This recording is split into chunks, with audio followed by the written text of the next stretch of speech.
Good morning, DXN. My name is Ananda Masri. ನನ್ನ big boss ಸ್ನೇಹಿತರಿಗೆ ಹೃದಯಪೂರ್ವಕ ವಂದನೆಗಳು. My name is Ananda Masri, Bagalkot, Karnataka State. My mobile number is 9242494770. WhatsApp number is 9900913869. ಈಗ ನಾನು ನಮ್ಮ ಉತ್ತರ ಕರ್ನಾಟಕದ ಗಾಯಕ ಮಾಳು ನಿಪ್ನಾಳ್ ಅವರ ಬಗ್ಗೆ ಮಾತನಾಡಲು ಕೂತಿದ್ದೇನೆ. ಉತ್ತರ ಕರ್ನಾಟಕದವರು ಅನ್ನೋ ಒಂದೇ ಒಂದು ಕಾರಣಕ್ಕೆ ನಾನು ಅವರನ್ನ ಮೆಚ್ಚಿ ಹಿಂದಿನ ವಿಡಿಯೋ ಮಾಡಿದ್ದೆ.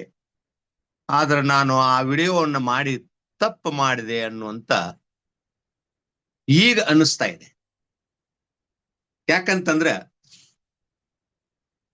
ಮಾಳು ಅವರು ಮನೆಯ ಒಳಗಡೆ ಇದ್ದಾಗ ಅವರೊಬ್ಬ ಮುಗ್ಧ ವ್ಯಕ್ತಿ, ಮುಗ್ಧ ಜೀವಿ, ಒಳ್ಳೆಯ ಮನುಷ್ಯ, ಒಳ್ಳೆಯ ವ್ಯಕ್ತಿತ್ವದ ಮನುಷ್ಯ ಅಂತ ನಾವೆಲ್ಲ ಅಂದುಕೊಂಡಿದ್ವಿ. ಬಹುತೇಕರು, ನಾನು ಕೂಡ ಹಾಗೆ ಅಂದುಕೊಂಡಿದ್ದೆ. ಸ್ವತಃ ಗಿಲ್ಲಿಯವರು ಕೂಡ ಅವರನ್ನ ನಾಮಿನೇಟ್ ಮಾಡಲ್ಲ.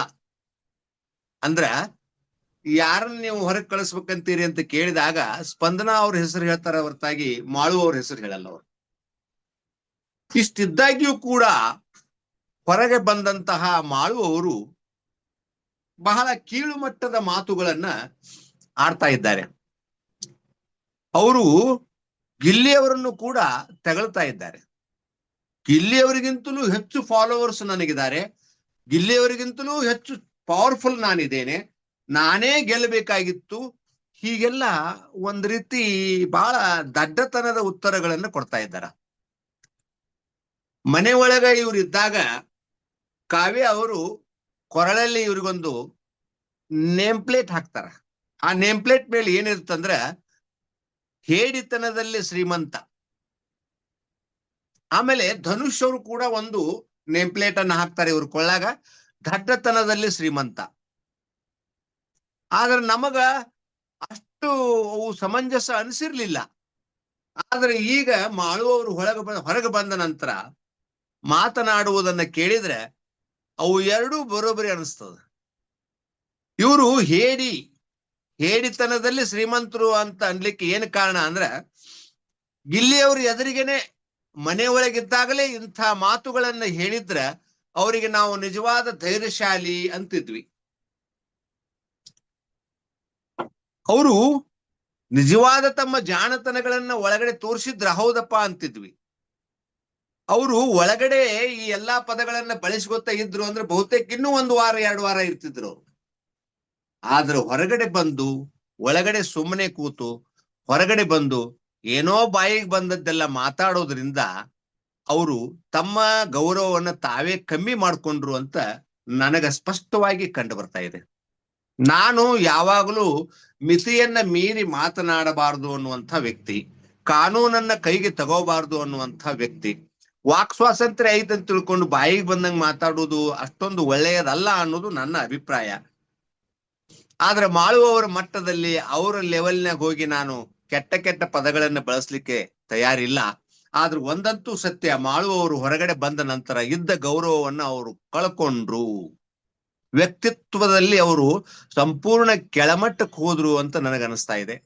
ಪಾಪ ಮಕ್ಕಳನ್ನ ಕರ್ಕೊಂಡು, ಹೆಂಡತಿಯನ್ನ ಕರ್ಕೊಂಡು ಎಷ್ಟು ಚೆನ್ನಾಗಿ ಒಳಗಡೆ ಇದ್ರು. ಅವ್ರ ಬಗ್ಗೆ ಎಲ್ರಿಗೂ ಎಷ್ಟೊಂದು ಒಳ್ಳೆಯ ಅಭಿಪ್ರಾಯ ಇತ್ತು. ಗಿಲ್ಲಿಯವರು ಕೂಡ ಅವ್ರ ಮಗನ ಜೊತೆ ಎಷ್ಟೊಂದು ಚೆನ್ನಾಗಿ ಆಟ ಆಡಿದ್ರು. ಇದ ಯಾವುದನ್ನು ಗಮನಿಸದೆ ತಮ್ಮ ಬಾಯಿಗೆ ಬಂದಂತೆ ಅಹಂಕಾರದಿಂದ ಅಹಂಭಾವದಲ್ಲಿ ಮಾತನಾಡಿದಂತ ಮಾಳು ಅವರು ಬಹಳ ಕೀಳು ಮಟ್ಟಕ್ಕೆ ಹೋಗ್ಬಿಟ್ಟಾರೇನೋ ಅಂತ ನನಗನ್ನಿಸ್ತಾ ಇದೆ. ದಯವಿಟ್ಟು ಅವರು ಇನ್ನು ಮುಂದಾದ್ರೂ ಈ ವಿಷಯದಲ್ಲಿ ಎಚ್ಚೆತ್ತುಕೊಂಡು ಕ್ಷಮೆಯನ್ನ ಕೇಳಿದ್ರ, ಪಬ್ಲಿಕ್ದಲ್ಲಿ ಕ್ಷಮೆಯನ್ನ ಕೇಳಿದ್ರ ಬಹುತೇಕ ಒಂದಷ್ಟು ಗೌರವವನ್ನು ಅವರು ಹೆಚ್ಚಿಸ್ಕೋಬಹುದು ಅನ್ನುವಂತ ಮಾತನ್ನ ಹೇಳಿಕ್ ಇಷ್ಟಪಡ್ತೀನಿ. ಅವರು ಯಾಕೆ ಹೀಗ್ ಮಾಡಿದ್ರು ಅನ್ನೋದು ನನಗೂ ಕೂಡ ಬಹಳ ಬೇಜಾರಾಗಿದೆ. ಅವರ ಬಗ್ಗೆ ಒಳ್ಳೆಯ ಅಭಿಪ್ರಾಯವನ್ನ ವ್ಯಕ್ತಪಡಿಸಿದ್ದಕ್ಕಾಗಿ ನಾನು ಇಲ್ಲಿ ಕ್ಷಮೆಯನ್ನ ಕೇಳಬೇಕಾಗ್ಯದ. ನನ್ನ ಪ್ರಿಯ ವೀಕ್ಷಕರಿಗೆ, ಕೆಲವರು ವೀಕ್ಷಕರು ನನಗೆ ಫೋನ್ ಮಾಡ್ತಾ ಇದ್ರು, ಇಲ್ಲ ಸರ್ ಮಾಳು ಚೆನ್ನಾಗಿಲ್ಲ, ಸುಮ್ಮನೆ ನೀವು ಅವನ ಬಗ್ಗೆ ಅಷ್ಟೆಲ್ಲ ಹೊಗಳ್ತಿರಲ್ಲ ಅಂತ ಅಂದಿದ್ರು. ಆದ್ರೆ ನನ್ನ ಸ್ವಭಾವ ಏನು ಅಂದ್ರ, ಇದ್ದದ್ದನ್ನ ಕಣ್ಣಿಗೆ ಏನು ಕಾಣಿಸ್ತದ ಅದನ್ನ ನಾನು ಹೇಳುವಂತ ಪ್ರಯತ್ನವನ್ನ ಮಾಡ್ತೇನೆ. ನಾನು ಯಾರ ಮುಖವನ್ನು ನೋಡಲ್ಲ, ಯಾರ ಮುಖವನ್ನ ನೋಡಿ ನಾನು ಮಾತನಾಡಲ್ಲ, ಅವರ ಅಧಿಕಾರ ಅಂತಸ್ತುಗಳನ್ನ ನೋಡಿ ನಾನು ಮಾತನಾಡಲ್ಲ. ನಾನು ಇದ್ದದ್ದನ್ನ ಇದ್ದ ಹಾಗೆ ಹೇಳ್ಬೇಕನ್ನುವಂತ ಅಭಿಪ್ರಾಯ ನಂದು.